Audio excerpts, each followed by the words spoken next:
अब बात करते हैं कॉजेज ऑफ डेप्रिसिएशन का। तो कॉजेज ऑफ डेप्रिसिएशन में देखो क्या क्या है। सबसे पहला कॉज है वेयर एंड टियर। अगर आप किसी भी फिक्स्ड एसेट को कंटिन्यूअसली यूज करते रहोगे ना तो उसका वैल्यू घटना स्वाभाविक है, नेचुरल है, इसलिए इसको कहते हैं वेयर एंड टियर। ठीक है, wear and tear is one of the causes due to which depreciation occurs. दूसरा है ऑब्सोलेसिन। ऑब्सोलेसिन का मतलब होता है आउटडेटेड हो जाना। किसी नए इन्वेंशन, किसी नए डिस्कवरी के चलते जो पुरानी चीजें हैं हमारी वो आउटडेटेड हो जाती है, वो भी एक कारण होता है एसेट्स के डेप्रिसिएट हो जाने का। इसे ऑब्सोलेसिन कहते हैं। जैसे कंप्यूटर्स के आने से टाइपराइटर ऑब्सोलीट हो जाता है, 5G के आने से 2G मोबाइल ऑब्सोलीट हो जाता है, आपका जो एंड्रॉइड फोन है इसके आने से, स्मार्टफोन के आने से जो कीपैड वाला फोन था वो ऑब्सोलीट हो जाता है।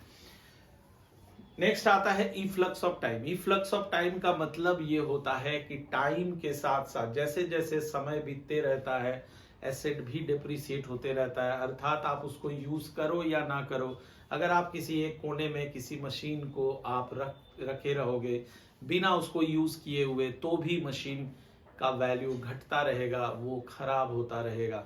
इसको हम लोग कहते हैं इफ्लक्स ऑफ टाइम। तो उम्मीद करता हूं डेफिनेशन और कॉजेज ये दोनों आपको समझ आ गया। तीसरे नंबर पे आता हूं ऑब्जेक्टिव्स और नीड्स ऑफ प्रोवाइडिंग डेप्रिसिएशन। आखिर ऐसा क्या नीड है डेप्रिसिएशन चार्ज करने का, आखिर इसकी पढ़ाई हम लोग क्यों करते हैं, ये निकालना क्यों जरूरी होता है, इसके पीछे का लक्ष्य क्या है। तो सबसे पहला है to determine the correct profit and loss. जब तक हम डेप्रिसिएशन नहीं निकालेंगे, डेप्रिसिएशन मशीन का वो हिस्सा है जो प्रोडक्शन करते करते करते करते घिस जाता है, यानी उसका वैल्यू घट जाता है।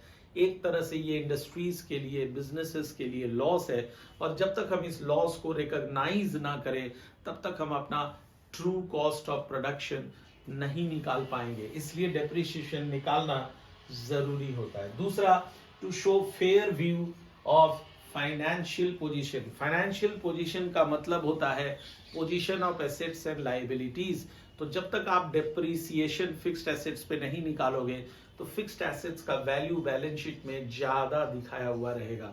डेप्रिसिएशन निकाल के उसको घटाओगे तो उसका जो बुक वैल्यू आएगा that will be an actual value of fixed assets as on that particular date in which balance sheet is prepared. तीसरे नंबर पे है to determine the correct cost of production. इसका मतलब है कि जैसा कि मैंने बताया कि जब तक आप वो वैल्यू नहीं निकालते हो कि कितने वैल्यू से मशीन घट रहा है ड्यू टू प्रोडक्शन, मशीन को यूज कर रहा हूं तो प्रोडक्शन में उसकी जरूरत हो रही है, उसको मैं यूज कर रहा हूं तो उसका वैल्यू धीरे धीरे घट रहा है, जिसे हम डेप्रिसिएशन कहते हैं। जब तक हम वो वैल्यू ना निकाल ले तब तक हम कॉस्ट ऑफ प्रोडक्शन को एक्चुअली नहीं निकाल पाएंगे।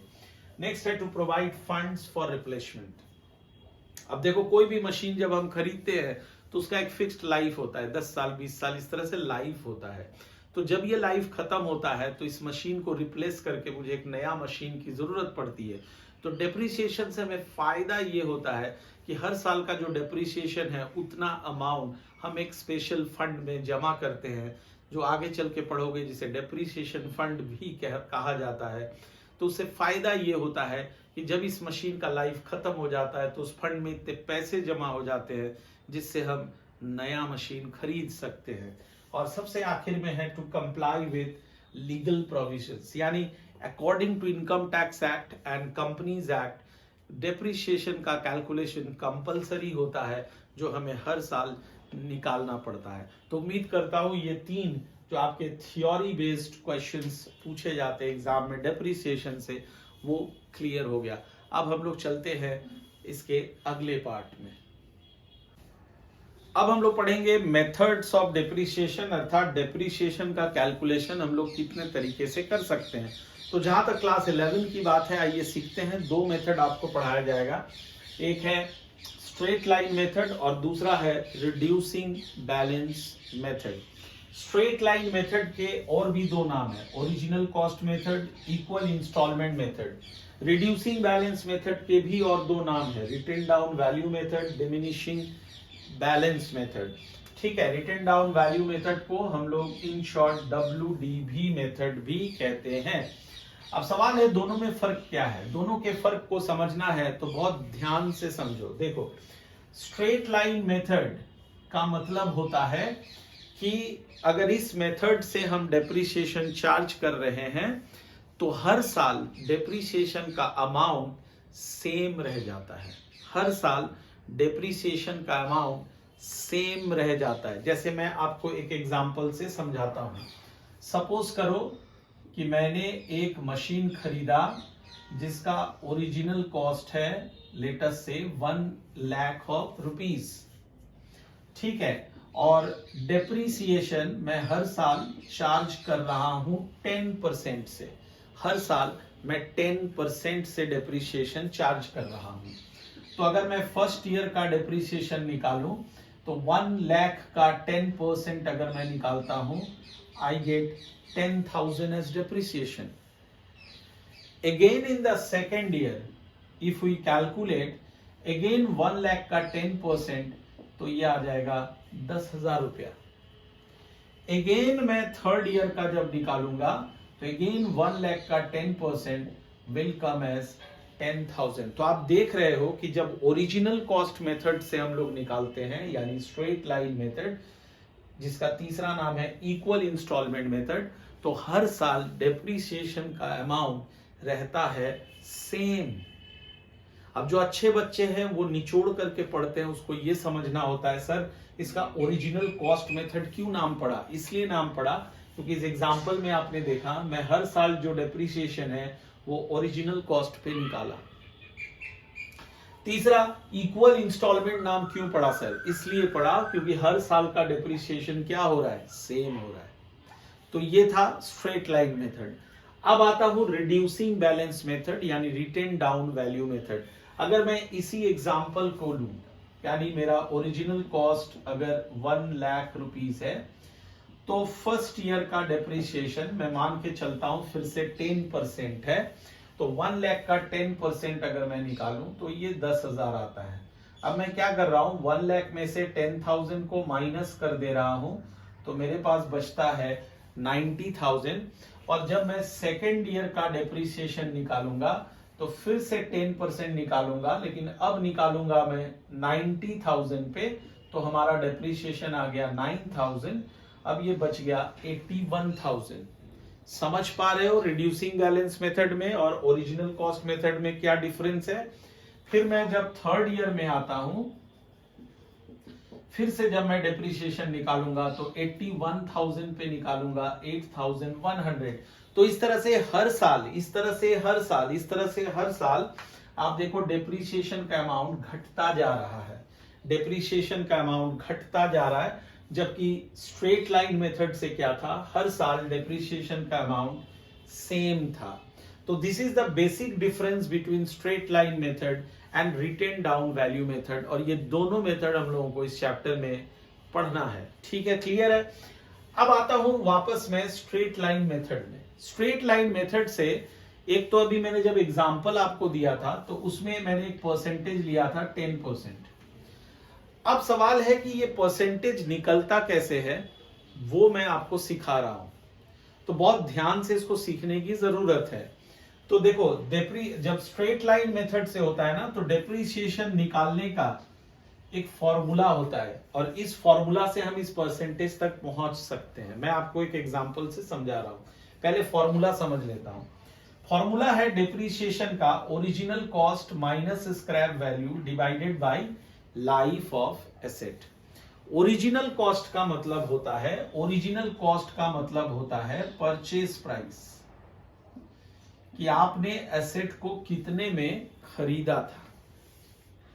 ठीक है, प्लस हम उसके साथ करते हैं कि अगर उस एसेट को इंस्टॉल करने में, अगर उस एसेट को इंस्टॉल करने में, उसको इरेक्ट करने में अगर अलग से हमने कोई खर्च किया हो तो उसको भी ओरिजिनल कॉस्ट में ऐड कर दिया जाता है।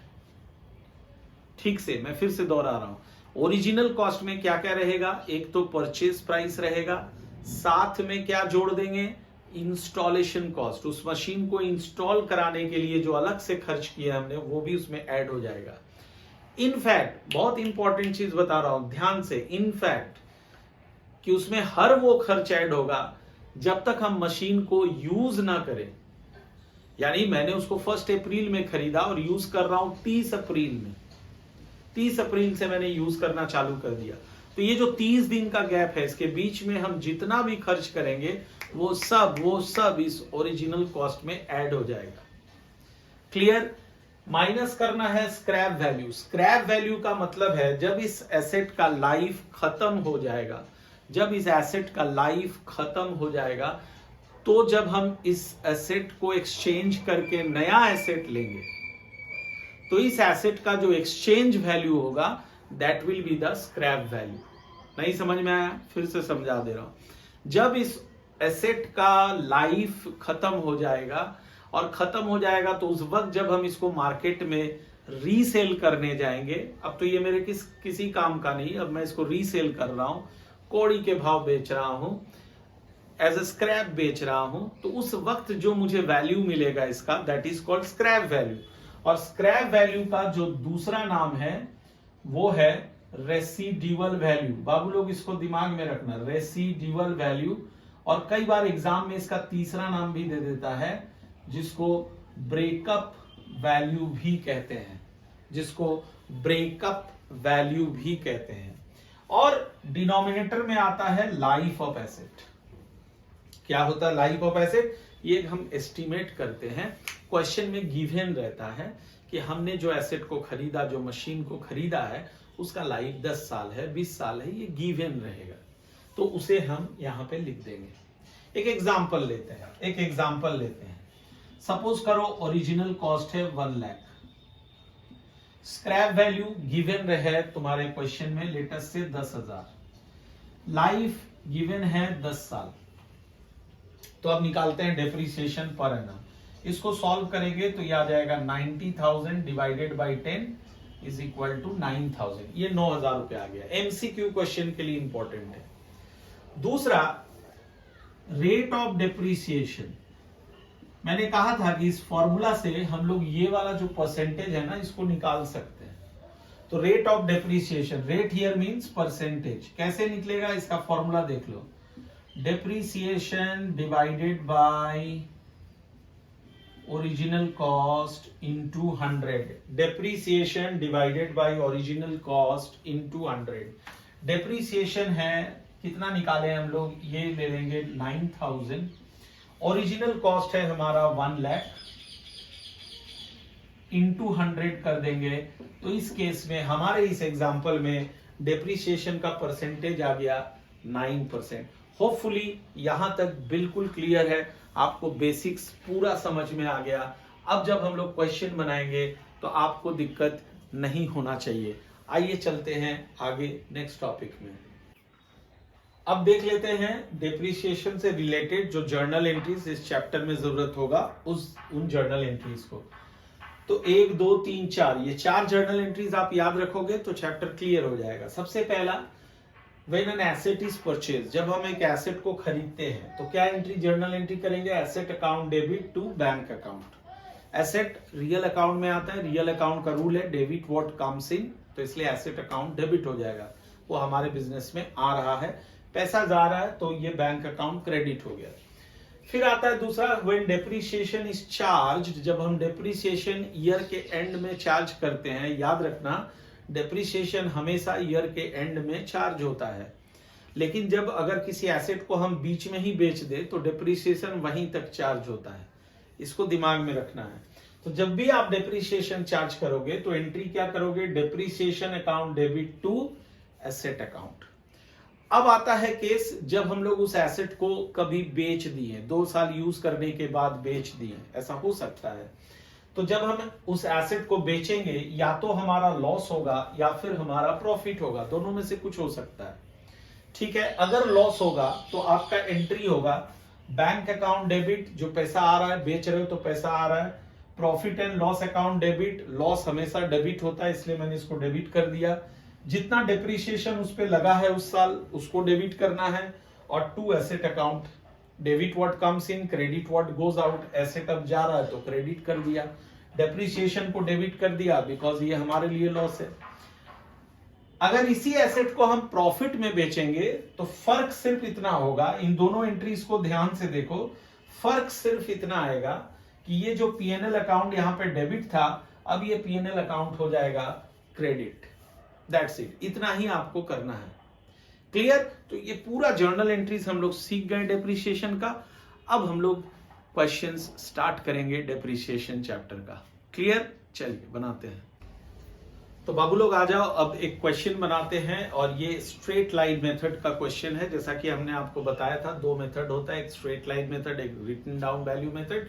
सबसे पहले हम लोग स्ट्रेट लाइन मेथड को कवर करेंगे। क्वेश्चन क्या कहता है? क्वेश्चन कहता है on 1 April 2022 x limited purchased A machinery at ₹96,000 and incurred an installation cost of ₹4,000। तो हम पहले ही दिमाग में कैलकुलेट करेंगे कि सर ने बताया था कि ओरिजिनल कॉस्ट का मतलब होता है जो परचेज प्राइस है, साथ में अगर कोई इंस्टॉलेशन कॉस्ट गिवन है तो हम उसको ऐड कर देंगे। तो 96,000 में हमने खरीदा, साथ में इंस्टॉलेशन कॉस्ट था हमारा 4,000, तो यानी मशीन का कॉस्ट हो गया, एक्चुअल कॉस्ट हो गया 1 लाख। ये क्लियर है? हाँ सर क्लियर है। नेक्स्ट फिर कह रहा है ऑन 1 अक्टूबर 2022 यानी उसी साल another machine was purchased at ₹50,000, एक और नया मशीन हमने खरीद लिया 50,000 का। फिर कह रहा है on 1 July 2024 the machinery purchased on 1 April 2022 was sold at 72,500, यानी जो पहला मशीन था जिसको हमने 1 अप्रैल 2022 को खरीदा था उसको हमने 72,500 में बेच दिया। क्लियर है? फिर कह रहा है डेप्रिसिएशन जो है वो चार्ज होगा 10% per annum by straight line method. सीधा कह दिया 10% उसका रेट है, स्ट्रेट लाइन मेथड से चार्ज होगा। Prepare machinery account for 3 years, 3 साल का मशीनरी अकाउंट का लेजर बनाना है, ठीक है? अब सीखो इसको कैसे बनाते हैं ध्यान से। तो मैं यहाँ पे मशीनरी अकाउंट का लेजर का फॉर्मेट बना रहा हूं, आप लोग भी मेरे साथ साथ बनाओगे। अकाउंट्स का मतलब ही यही होता है कि आप साथ साथ टीचर के साथ साथ आप भी बनाओ। ये हमने मशीनरी अकाउंट का फॉर्मेट बनाया, लेजर अकाउंट बनाना है तो ये मैंने लेजर बनाया। ये हमारा क्रेडिट साइड है, ये हमारा डेबिट साइड है। इधर मैंने लिखा डेट, बाबू इधर आ जाएगा पर्टिकुलर्स, इधर अमाउंट, डेट,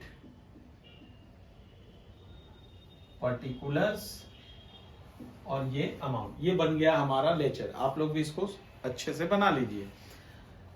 अब मुझे यहां पे पोस्ट करना है, सारे एंट्रीज को पोस्ट करना है। तो मैं सबसे पहला चीज, आपने इस मशीन को, पहला जो हमारे पास 2 मशीन है याद रखो, मशीन 1 मशीन 2। तो पहला जो मशीन था उसको हमने कब खरीदा था? 1 अप्रैल 2022। और अगर हम उसके जर्नल को याद करें तो जर्नल एंट्री क्या हो जाएगा? अभी अभी मैंने लिखाया था मशीनरी टू बैंक, ये उसका जर्नल एंट्री होगा। अब इसको जब मैं मशीन के लेजर में पोस्ट करूंगा, मशीन डेबिट में है तो हमारा पोस्टिंग भी डेबिट में आ जाएगा, है ना? तो इधर मैं डेट डालूंगा 1 अप्रैल 2022 और यहां पे लिखता हूं टू बैंक अकाउंट और यहां पे ब्रैकेट में लिख दिया नंबर 1। चूंकि हमारे पास एक से ज्यादा मशीन है तो मैंने इसका नंबरिंग कर दिया नंबर 1 और यहां पे मैं लिखने वाला हूं 1 लाख। क्लियर है? देखो कितना आसान है, ठीक है? अब उसी साल हमने दूसरे वाले मशीन को खरीदा 1 अक्टूबर 2022। फिर यहां पे एंट्री हो जाएगा टू बैंक अकाउंट नंबर 2 और इसको मैंने खरीदा 50,000 में। तो हमने 2 मशीन खरीदा था, दोनों का हमने लेजर पोस्टिंग यहां पे कर दिया, ठीक है? अब ये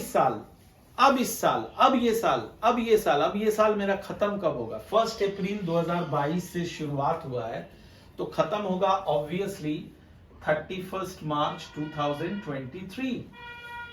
31 मार्च 2023। अब मैंने आपसे कहा था कि हर साल के एंड में हम डेप्रिसिएशन चार्ज करते हैं। तो डेप्रीसिएशन जब हम चार्ज करेंगे तो डेप्रीसिएशन का हमारा जर्नल एंट्री होता है depreciation to asset, depreciation to asset. तो मैं यहाँ पे एसेट का लेजर बना रहा हूं, मशीन का लेजर बना रहा हूं। इस बार मशीन क्रेडिट में है तो हमारा डेप्रीसिएशन का भी पोस्टिंग क्रेडिट साइड में आएगा। और यहां पे डेट डालूंगा 31 मार्च 2023 बाय डेप्रीसिएशन अकाउंट। और डेप्रीसिएशन कितना होने वाला है, डेप्रीसिएशन का रेट गिवन है 10%, तो मैं 1 लाख का 10% निकालूंगा, दैट गिव्स मी 10,000। दूसरे वाले मशीन का यहां पे बच्चों सीखो, यहां पे सीखो, यहां पे सीखो, ध्यान दो। 1 अक्टूबर 2022 में 22 में आपने इस मशीन को खरीदा था, सेकंड वाला। तो डेप्रीसिएशन का नियम होता है कि आप उसको जितना मंथ यूज करोगे उतने ही मंथ का डेप्रीसिएशन लगेगा। मैं यहां पे नोट में लिख लूंगा, यहां पे मैं नोट में लिख लूंगा कि depreciation will be charged only to the extent of the period of use। यानी आप मशीन को जितना मंथ यूज करोगे किसी साल उतने ही मंथ का डेप्रीसिएशन लगेगा, उतने ही मंथ का डेप्रीसिएशन लगेगा। तो आपने इसको 1 अक्टूबर में खरीदा है और मैं डेप्रीसिएशन 31 मार्च में इसका चार्ज करूंगा। तो आप लोग मुझे बताओ कि ये डेप्रीसिएशन मेरा कितने मंथ का लगेगा। चलो गिनती करो, फटाफट से करो। ये सेकंड मशीन का डेप्रीसिएशन अक्टूबर से मार्च तक, अक्टूबर से मार्च तक, अक्टूबर से मार्च तक अगर गिनोगे तो 6 मंथ्स आएगा। तो हम डेप्रीसिएशन 6 मंथ्स का इस साल चार्ज करेंगे। कितना आ जाएगा 6 मंथ्स का depreciation? 50,000 into 10% into 6/12, that is 2500। 2500 रुपए का डेप्रीसिएशन इसमें चार्ज हो जाएगा, 2500। होपफुली क्लियर है। अब आप सबको पता है, आप लेजर चैप्टर पढ़े हो कि हर साल लेजर को क्लोज किया जाता है और हम लोग क्लोज करते हैं उसे बाय बैलेंस सीडी से। और ये बैलेंस सीडी सर हम लोग लिखते किस तरफ है? तो बैलेंस सीडी उस तरफ लिखते हैं जिधर का टोटल कम है। इधर का टोटल है 1,50,000, इधर का टोटल है 12,500, तो हम इधर बैलेंस सीडी लिखेंगे। बैलेंस सीडी का मतलब होता है closing balance, closing balance, closing balance. तो जो हमारा पहला मशीन था उसका कीमत था 1 लाख, उस पर डेप्रीसिएशन लगा 10,000, तो 1 लाख में से 10,000 माइनस कर देंगे तो हमारे पास बचेगा 90,000। सिमिलरली सेकेंड मशीन पे आ जाओ, 50,000 है, वहां से 2500 माइनस कर दो तो 47,500। ये टोटल आ गया 137500। इन दोनों को मैंने ऐड करके यहां डाल दिया, इन दोनों को मैंने ऐड करके यहां डाल दिया। अब दोनों तरफ का टोटल करूंगा तो दोनों तरफ का टोटल आ गया 1,50,000 और इधर भी आ गया 1,50,000। ये हमारा पहला साल का लेजर फिनिश, पहला साल का लेजर फिनिश। 3 साल का बनाना है। अब मैं आता हूं सेकेंड ईयर में। तो सेकेंड ईयर हमारा स्टार्ट होगा 31 मार्च 23 के बाद का जो डेट आता है 1 अप्रैल 23 से शुरू होगा। आपको पता है फाइनेंशियल ईयर अप्रैल से मार्च तक चलता है। तो 1 अप्रैल 2023 में इस बैलेंस सीडी को आपको ब्रॉट डाउन कर लेना है टू बैलेंस बीडी। ठीक है, सीडी मतलब क्लोजिंग बैलेंस, बीडी का मतलब होता है ओपनिंग बैलेंस। तो यहां पे मैं आता हूं number 1 and number 2। So 90,000, 47,500 in total, this is 137500। अब इस साल के एंड में 31 मार्च 24 में फिर से मैं डेप्रीसिएशन चार्ज करूंगा पहला और दूसरे मशीन पे। अब बच्चों यहां पे तुमको ध्यान देना है कि हमने चैप्टर के स्टार्टिंग में आपको बताया कि जो स्ट्रेट लाइन मेथड होता है उसमें हर साल हम डेप्रिसिएशन ओरिजिनल कॉस्ट पे निकालते हैं।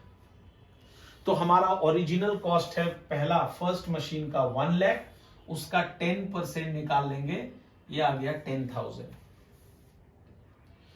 सेकेंड मशीन का ओरिजिनल कॉस्ट था 50,000, उसका 10% निकाल लूंगा 5,000। क्लियर है?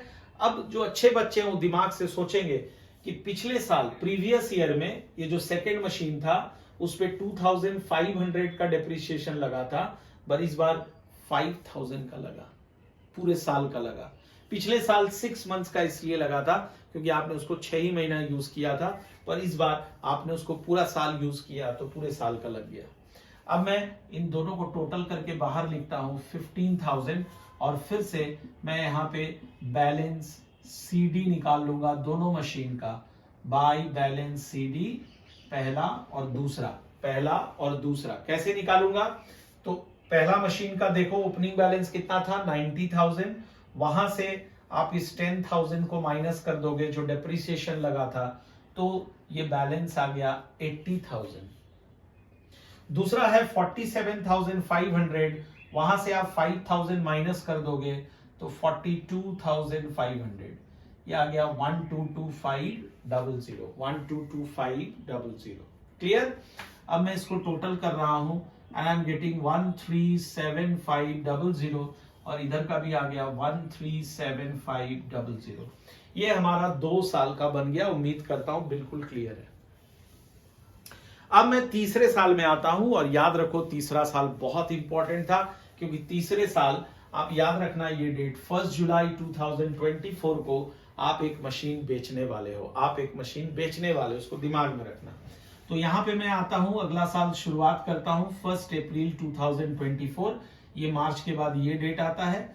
तो यहां पे मैं लिखता हूं to balance BD number 1 and number 2। Number 1 is 80,000, number 2 is 42,500, total हो गया 122500। अब क्या है कि इस साल आप जो है पहले वाले मशीन को बेच रहे हो, लिखा हुआ है on 1 July 2024 machinery purchased on 1 April 2022 was sold at rupees 72,500। तो मैंने तुमसे कहा था कि जब भी हम मशीन को बेचते हैं तो या तो प्रॉफिट आता है या फिर लॉस आता है, तो उसका कैलकुलेशन हमें बाबू करना पड़ेगा। कैसे करेंगे? ध्यान से देखो कैसे करेंगे। देखो वर्किंग नोट पे आता हूं, ठीक है, वर्किंग नोट पे आता हूं। तो मुझे क्या करना होगा, जब भी हम लॉस निकालेंगे या प्रॉफिट निकालेंगे तो हमें इसका 2 वैल्यू चाहिए होगा। एक चाहिए होगा बुक वैल्यू और एक चाहिए होता है सेल वैल्यू। एक होता है बुक वैल्यू और दूसरा होता है सेल वैल्यू। तो सेल वैल्यू तुम्हारे क्वेश्चन में दिया रहेगा, ये देखो दिया हुआ है 72,500। बुक वैल्यू क्या होता है? बुक वैल्यू का मतलब होता है उस दिन का value, actual value of the machine, जिस दिन हम मशीन को बेच रहे हैं। तो मशीन का जो वैल्यू था, आप देखो शुरुआत में वैल्यू 1 लाख का था, लेकिन जब हम उसको बेच रहे हैं 2 साल के बाद, तो ऑब्वियसली उसका वैल्यू क्या हुआ होगा? कम हुआ होगा सर। और कितना कम हुआ, उसका वैल्यू घट के कितना हो गया, उसे कहते हैं बुक वैल्यू। निकालेंगे कैसे? बहुत सिंपल है, देखो ध्यान से। पहले मैं यहां लिखूंगा ओरिजिनल कॉस्ट। मशीन का ओरिजिनल कॉस्ट था 1 लाख रुपया, 1 लाख रुपया था। पहला साल जो इस पे डेप्रिसिएशन लगा, फर्स्ट ईयर का जो डेप्रिसिएशन लगा वो था 10,000। दूसरे साल जो डेप्रिसिएशन लगा इस पे वो भी था 10,000। और जो तीसरे साल का डेप्रिसिएशन, जिस साल मैं उसको बेच रहा हूं, तो मैं उसको 1 जुलाई में ही बेच रहा हूं, तो मैंने उसको कितना महीना यूज किया? अप्रैल, मई, जून। जुलाई को काउंट नहीं करना है बिकॉज जुलाई के फर्स्ट डे में ही आप उसको बेच रहे हो। तो इसलिए 3 मंथ्स का डेप्रिसिएशन आप इस मशीन पे चार्ज करोगे तीसरे साल में। तो आइए चार्ज करता हूं। मशीन का ओरिजिनल कॉस्ट था 1 लाख, उसका 10% निकाल लिया और 3 मंथ्स का डेप्रिसिएशन यानी 3/12 से इंटू कर दिया, तो ये आ जाएगा 10,000 डिवाइडेड बाई 4 यानी 2,500 इस साल का डेप्रिसिएशन लगा। अरे हाँ कि ना? हाँ सर, समझ गए। कब तक लगा? अप्रैल, मई और जून, 3 महीने का डेप्रिसिएशन हमने यहाँ निकाला। तो टोटल हो गया आपका 22,500 टोटल डेप्रिसिएशन। तो मशीन हमने खरीदा 1 लाख से था, वो घटा 22,000 22,500 से, तो अभी उसका वैल्यू अगर निकालोगे इसको इससे माइनस करके, तो ये 77,500 आ रहा है, और इसको कहूंगा book value. This is called book value. इसको कंपेयर करेंगे सेल वैल्यू से। तो बाबू देख, सेल वैल्यू कितना है, कितना में हमने बेचा है इसको, तो इट इज गिवन 72,500, ये 72,500 गिवन है सेल वैल्यू। तो मैं यहां पे लिखता हूं सेल वैल्यू है 72,500। तो आपने 77,500 का मशीन 72,500 में बेच दिया। इसका मतलब कि आपको ना लॉस हो गया 5,000 का, ये आ गया आपका लॉस। अगर आपने उसको बुक वैल्यू से ज्यादा में बेचा होता, अगर सेल वैल्यू बुक वैल्यू से ज्यादा होता तो प्रॉफिट होता, और अगर सेल वैल्यू बुक वैल्यू से कम है दैट मीन्स वो लॉस है। क्लियर है यहां तक? अब इसका जर्नल एंट्री क्या होता है, मैंने आपको अभी भी बताया था इससे पहले। Bank account debit, profit and loss account debit and depreciation account debit to asset account. तो जर्नल में देखो एसेट क्रेडिट में आया, यानी हमारा पोस्टिंग क्रेडिट में आएगा। और क्या क्या एंट्री करेंगे ये ध्यान से देखिए। पहले तो डेट डालिएगा जिस दिन आपने बेचा है, 1 जुलाई 2024। सबसे पहले बाई बैंक, बाई बैंक में हम वो अमाउंट लिखते हैं जितना हमारा सेल वैल्यू है, जितने में हम उसको बेच रहे हैं, 72,500, ये 72,500 लिख दिया। इसके बाद आता है डेप्रिसिएशन का हिस्सा, जो आपने इस मशीन पे चार्ज किया 1 जुलाई को, 2 महीने का 3 महीने का चार्ज किया था। और कितना किया था ये देख लो इस साल, 2500, ये 2500 आप यहां पे डाल देना। क्लियर है? ये 10,000, ये 10,000 पहले ही चार्ज हो गया था, अब मुझे चार्ज करना था इस साल 2,500, वो मैंने यहां चार्ज कर दिया। अब मैं यहां पे आऊंगा 1 जुलाई 2024, उस लॉस के लिए एंट्री करूंगा by statement of profit and loss account, और ये लॉस है हमारा 5,000। आप देख सकते हो 5,000 रुपए का लॉस है, जो मैंने यहां loss profit and loss account में ट्रांसफर कर दिया। क्लियर है? तो पहला मशीन का तो हमने रफा दफा कर दिया, खत्म कहानी। 3 एंट्री, फेमस एंट्रीज है, इसको याद रखना है। By bank, bye depreciation, by statement of profit and loss account. लेकिन अभी भी हमारे पास दूसरा वाला मशीन बचा हुआ है, और उस पे डेप्रिसिएशन हम इस साल के एंड में चार्ज करेंगे 31 मार्च 2025, जो कि नॉर्मल प्रोसेस है, बाय डेप्रिसिएशन अकाउंट। और उसका कीमत था, ओरिजिनल कॉस्ट था 50,000, उस पे मैं 10% चार्ज कर रहा हूं, ये आ गया 5,000। एंड फाइनली जब लेजर को हम लोग क्लोज करते हैं, तो आप सबको पता है बैलेंस सीडी से क्लोज किया जाता है। तो ये बैलेंस सीडी हमारा, अब बैलेंस सीडी का मतलब होता है क्लोजिंग बैलेंस। अरे बाबू मुझे बताओ कौन से मशीन का क्लोजिंग बैलेंस बचेगा? पहला तो बिक गया ना, पहला बिक गया, अब हमारी इंडस्ट्री में है नहीं वो।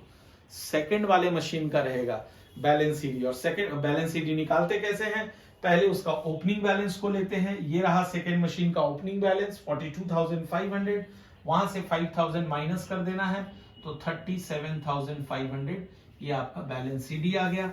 अब मैं दोनों तरफ टोटल कर लेता हूं, 12250, 122,500, ये बन गया हमारा डेप्रिसिएशन का एक क्वेश्चन। उम्मीद करता हूं कि ये आपको समझ आ गया। नेक्स्ट क्लास में हम लोग और सम्स डेप्रिसिएशन का प्रैक्टिस करेंगे, इंक्लूडिंग WDV यानी रिटन डाउन वैल्यू मेथड का भी सम उसमें हम लोग प्रैक्टिस करेंगे। ठीक है, चलिए बढ़िया से पढ़ाई कीजिए, खूब मेहनत कीजिए, और अगले वीडियो का आप इंतजार कीजिए जिसमें मैं आपको बताऊंगा रिटन डाउन वैल्यू मेथड।